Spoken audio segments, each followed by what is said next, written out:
Ang lakas ng tama, no? Stalk yung asawa mo. Mamamay ka. Nandito ka naman, search. Wala naman, at chinek ko kung nirepost pa niya yung sinend ko sa kanya. Istorbo yung tulog ng bebe. Mabait siya. Kaninang phone to? Is this yours? Yes. Okay, come here. Dito ka sa tabi ko. Ay, wait. What's your answer? Speak, tease, or strip? Istorbo yung tulog ng bebe. Strip? Okay. Ano ba yan? Isang batones lang? Excite na kayo doon? Itatanggalin lang to? I know, right? Ang corny. Kahit ako, hindi naman ako natuwa.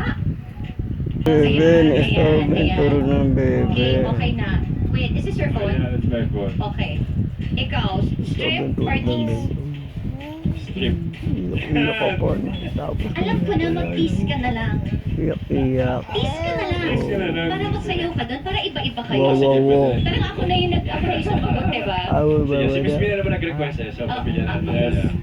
Mabuti na lang ka-respeto ako. Okay, tease na. Punta kay Music, Lola. please. Ah.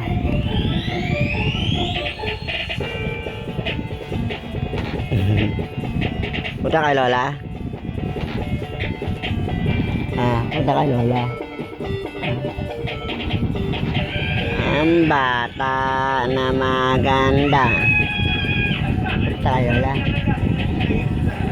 Alam mo, mas maganda yung Punta kay Lola. Pasara na raw ang makahay. Wala ka tungkol, magsasara na agad. Wala pa namang malapit na school na may arts and performance program. So, paano siya? Ako, paano na ako? Malaking pakusulan. Punta kay Lola. Isip ko, sino kayo tutulong kina mama at papa sa punerarya?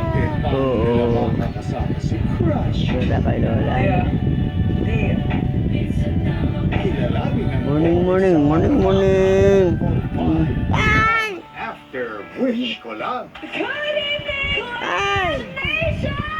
Boom Clash Nation,